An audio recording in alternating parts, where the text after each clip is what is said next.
جائیں، اللہ پاک نے فرمایا مارو ڈنڈا۔ کہاں؟ پانی پہ ڈنڈا مارو۔ اب حضرت موسیٰ علیہ السلام پانی پہ ڈنڈا مارے تو پانی ابھرے گا، اس سے زیادہ کیا ہوگا؟ پہلے پتھر پہ ڈنڈا مروایا تو پانی نکلا، اب پانی پہ ڈنڈا مروایا فَإِذْ فَرَقْنَا بِكُمُ الْبَحْرَ فَأَنْجَيْنَاكُمْ وَأَغْرَقْنَا آلَ فِرْعَوْنَ۔ اللہ فرماتے ہیں موسیٰ نے پانی پہ ڈنڈا مارا تو میں نے پانی میں رستے بنا دیے۔ ایک جگہ ڈنڈا مارا تو پانی نکل آیا، دوسری جگہ عصا مارا تو پانی خشک ہو گیا، 12 چشمے بن گئے، 12 رستے بن گئے دریا میں سے۔ حضرت موسیٰ علیہ السلام گزر گئے اور اللہ فرماتے ہیں فرعون بھی آیا تو اسے میں نے غرق کر دیا، اور وہ کھڑا دیکھتا ہی رہ گیا کہ بنا کیا ہے۔ جب یقین کامل نصیب ہوتا ہے، اعتماد کی دولت اللہ دیتا ہے، جب انسان کو یہ انشراح صدر ہو جاتا ہے کہ میری نجات خدا کے حکم میں ہے اور رسول اللہ کے قدموں میں ہے، جب اسے یہ انشراح حاصل ہوتا ہے تو پھر نماز کا لطف آتا ہے۔ غور کیجئے کیا جملہ کہہ دیا میں نے۔ پھر اسے نماز کا پھر اسے نماز بوجھ نہیں بلکہ نماز نہ پڑھے تو اس پر بوجھ ہوتا ہے۔ پھر قرآن مجید اس کی روح کا ساتھی ہو جاتا ہے، پھر عبادات، تقوی، پرہیزگاری، پھر وہ ایک سنت کے چھوٹنے پر پریشان رہتا ہے جب یقین کی دولت نصیب ہوتی ہے۔ قرآن مجید فرقان حمید نے کہا ایمان لاؤ تو پھر ایمان پہ ڈٹ جاؤ، مسلمان بنو تو پھر اسلام پر۔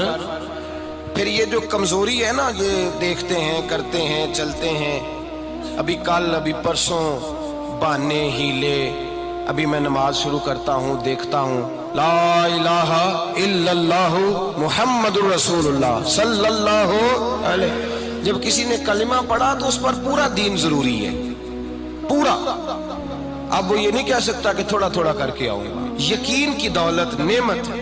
اللہ پاک قرآن مجید میں فرماتے ہیں ان الذین قالوا ربنا اللہ ثم استقاموا، جنہوں نے کہا کہ اللہ ہمارا رب ہے اور پھر وہ اس پر ڈٹ گئے، پھر اس پر وہ کہا تو ڈٹ گئے، کھڑے ہو گئے، نہیں اللہ ہی رب ہے، اللہ ہی دینے والا، اللہ ہی مالک، اللہ ہی ہمارا رازق ہے، رب ہی ہمارا سب کچھ۔ جب ڈٹ گئے تو فرمایا تتنزل علیہم الملائکہ، پھر میں ان کی مدد کے لیے آسمان سے فرشتوں کا نزول فرمایا کرتا ہوں۔ فرشتے کیا کہتے ہیں؟ اللہ تخافوا ولا تحزنوا، غم نہ کرنا، خوف نہ کھانا، وابشروا بالجنۃ التی کنتم توعدون، ہم تو تمہیں اللہ تبارک و تعالیٰ کی اس جنت کی خوشخبری دینے آئے ہیں جس کا رب نے تمہارے ساتھ وعدہ کیا ہوا ہے۔ پھر فرشتوں کا نزول ہوتا ہے، لیکن شرط کیا ہے کہ ایمان لائے، اور پھر ایمان پر پھر یہ نہ سوچے کہ وہ کس طرح دے گا، وہ کیسے عطا کرے گا، وہ میری مدد کس طرح کرے گا، نظام کیسے چلے گا۔ ڈٹ جائے کہے میرے اللہ کا حکم ہے تو میں نے حلال ہی کھانا ہے، میرے رب کا حکم ہے تو میں نے تھوڑے پہ ہی گزارا کرنا ہے، میرے مالک کا حکم ہے تو میں نے اپنی جیب دیکھنی یا دوسرے کی نہیں دیکھنی، میرے رب کا حکم ہے تو میں نے اس کی اطاعت میں رہنا ہے۔ جب ڈٹ جائے گا اللہ کے احکامات پر، جب ڈٹ جائے گا تو اللہ فرماتا ہے پھر میں تیری مدد کے لیے فرشتوں کا نزول کروں گا۔ نبی پاک صلی اللہ علیہ وسلم نے فرمایا 2 دولتیں اگر کسی کو اللہ دے دے تو سمجھے اللہ نے اسے دنیا کی سب سے زیادہ دولت عطا فرما دی۔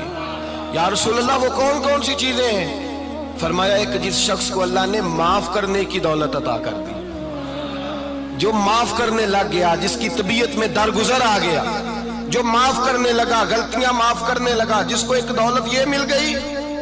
اور دوسرا میرے مصطفیٰ نے فرمایا جسے اللہ نے یقین کی دولت عطا فرما دی۔ جس کو یہ 2 دولتیں مل جائیں، ایک درگزر کرنا، دوسرا رب رسول پہ یقین کامل رکھنا، اسے کائنات کی ہر شے مل گئی۔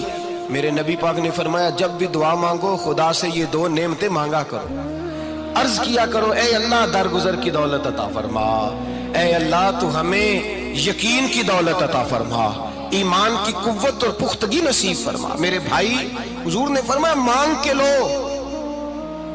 کمزور ایمان والا شخص کسی کام کا نہیں ہوتا۔ جس آدمی کے ذہن میں شک کا بیج ایک دفعہ جنم لیتا ہے وہ آدمی تو غلام سے بدتر ہے۔ بے کیف سجدہ، روٹھی روٹھی سی عبادت، اس کی زندگی کیفیات سے خالی ہے۔ جس شخص کو پتہ چل جائے نا لوگ میرے مخالف ہیں، اس کا تو سجن رہتا ہی کوئی نہیں۔ اصل بات یہ ہوتی ہے کہ یہاں سوچ بیٹھا ہے کہ دنیا میرے خلاف ہے، یہاں مخالفت یہاں بیٹھ گئی ہے، 2 بندے باتیں کر رہے ہیں تو پریشان ہے، میرے خلاف ہی لگے ہوئے ہیں۔ میری بات ہو رہی ہے، کیونکہ اصل تکلیف کہاں ہے؟ اور اگر یہاں یقین کامل ہو گیا نا کہ سارے مجھ سے پیار ہی کرتے ہیں، تو پھر دو بندوں کو بات کرتا دیکھیں گے تو یہی سوچے گا میری تعریفیں کر رہے ہیں۔